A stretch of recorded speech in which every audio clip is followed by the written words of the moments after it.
Dato Kiram! Dato Kiram! Hindi ka pwedeng mamatay. Paano na yung mga ipinaglalaban natin? Paano na? Kaya mo yan. Kaya mo yan. Kaya mo. Junjun, inumin mo yung gatas mo, ha? Trining, bigyan mo nga ng itlog yan si Jingjing.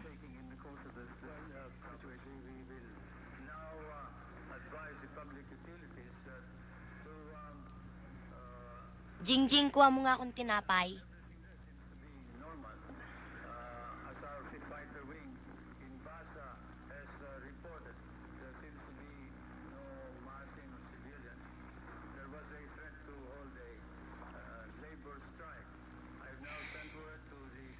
Talaga yatang wala ng pag-asang magbago ang takbo ng bayan natin.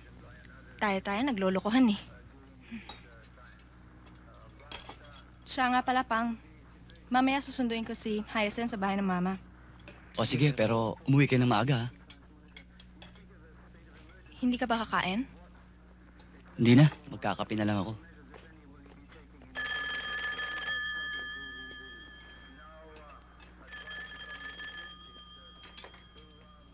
Hello?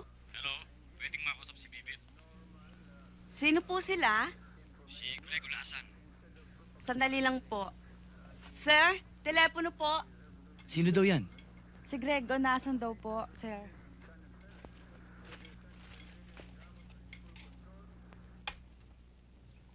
Malala na ang sitwasyon. Karamihan sa mga bata ni Kalbo, nakapwesa na sa lahat halos ng departamento ng AFP. Hindi tayo nagkamali ng inala. Yang si General Esber ay ang magiging kamay ng diktador para makontrol ang buong Armed Forces of the Philippines. Sa kabila niyan, marami nang kasapi sa ating Reformed Armed Forces Movement. Sa Region 12, halos lahat ng mga junior officers ay hati na. Mga koronel at general na lang ang ating problema. Yan din ang ibig ko sabihin.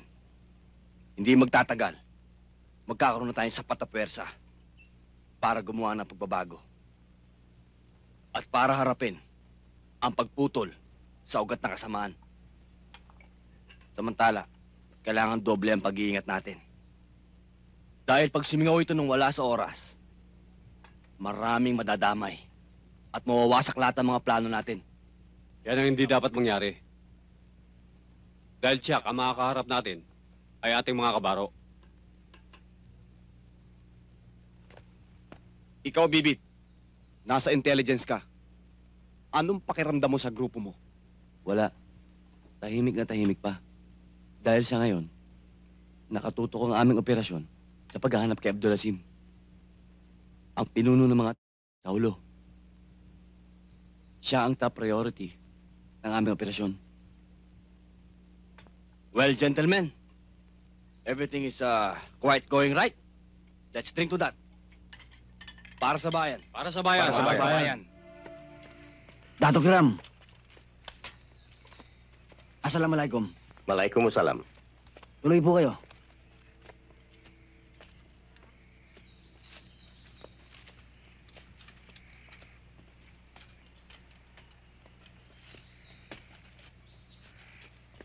Mga kasama, mahalaga ang pagpupulong nating ito. Kaya bigyang puwang sa inyong isip at damdamin ang anumang pag-uusapan natin ngayon. Ang pagkatalo ng ating mga puwersa sa militar, ang dahilan kung bakit ang tulong ng mga bansang Islam ay lumalamig. Kailangang buhayin natin at patatagin ang kanilang pagtitiwala at pagpapahalaga sa mga simulaing ating ipinaglalaban. Dato Kiram, inihingi ko sa kapulungan ito na pahintulutan ng aking pangkat na kumilos sa kapatagan upang usigin at lipulin ang lahat ng hadlang sa ating layunin. Militar man o sibilyan, Kristiyano man o Muslim. Ang lakas ng ating mga armas ay gagamitin lamang natin laban sa kapwa lakas. upang ipagtanggol ang ating mga paniniwala at simulain at hindi sa karahasan kanino man.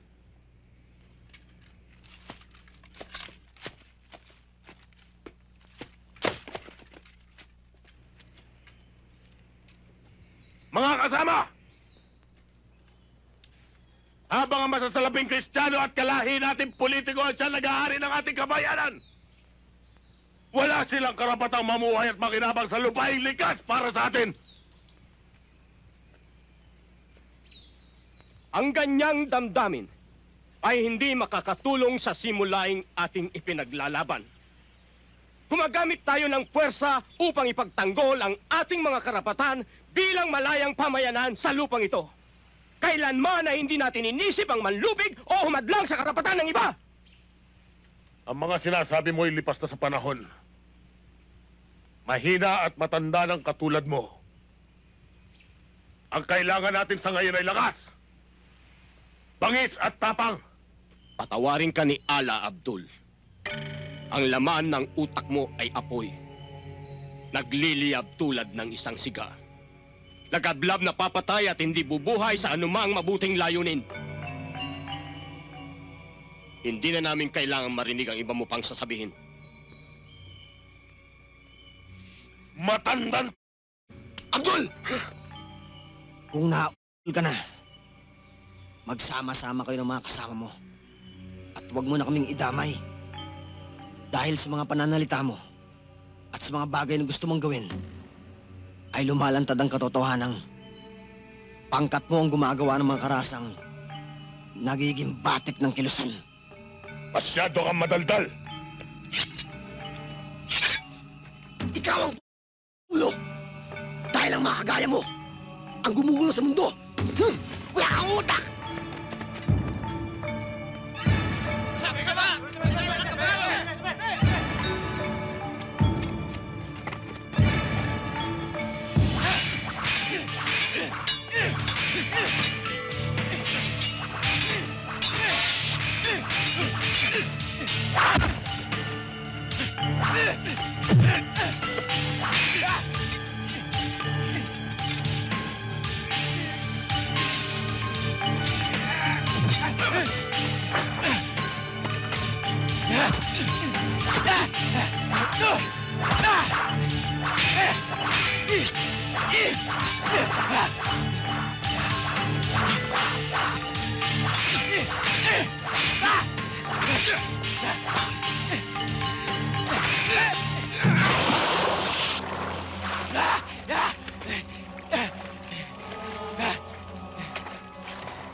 Salubdin!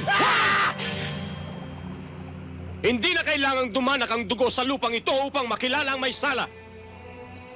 Abdul, isama mo ang mga tauhan mo at umalis na kayo. Tandaan mo, sa pag-alis ninyo, huwag ka nang lilingon sa dakong ito.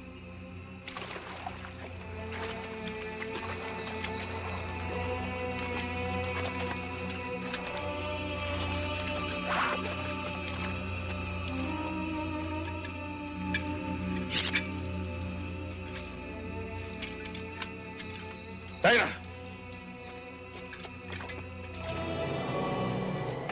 Alam mo, Colonel, may tiwala ako kay Dato Kiram. Kilala ko siya. Dati ko siyang kamag-aral sa Mindanao Central University. Mabuti siyang tao. At alam ko, tapat siya sa layunin niya sa pag-uusap na ito. Mabuti kung ganun, Mayor.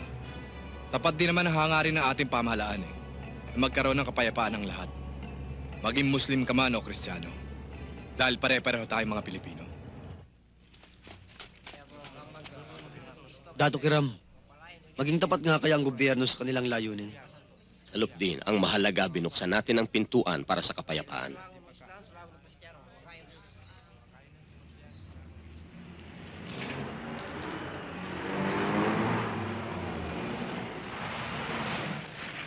Eto na pala sila.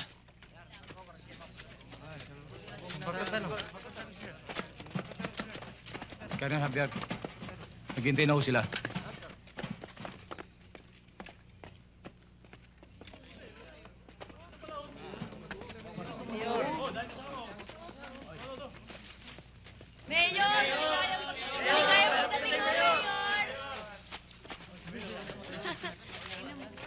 Assalamualaikum.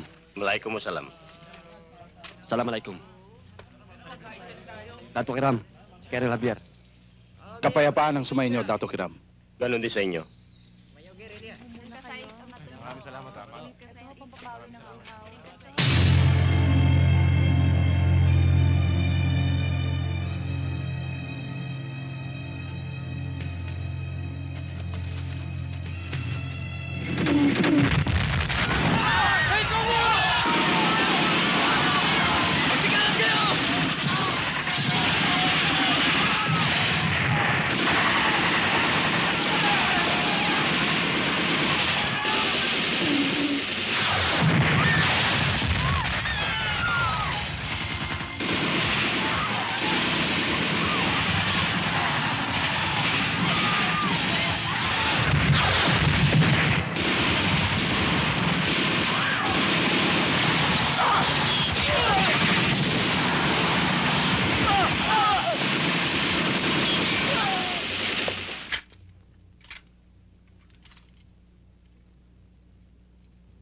Dato Kiram!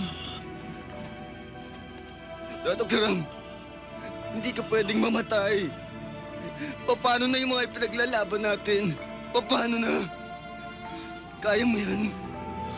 Kaya mo yan. Kaya mo.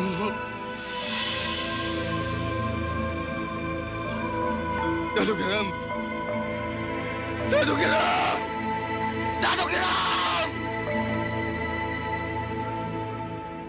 This report is horrible. Yes, and we must do something about this. Good morning, gentlemen. Good morning, sir. Good morning, sir. Good morning, sir. Gentlemen, we are faced with a very alarming crisis. The Soliman Town massacre.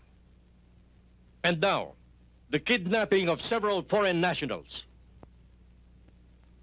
Our intelligence report reveals these two incidents are related and are part of a massive effort to disrupt the ongoing peace process through... We cannot allow this to prevail. Sir, we have pinpointed the exact location of the hideout. All we need is a highly competent team to handle the rescue operation. Do we have such a group ready? Yes, Colonel. All right. Dispatch the team immediately.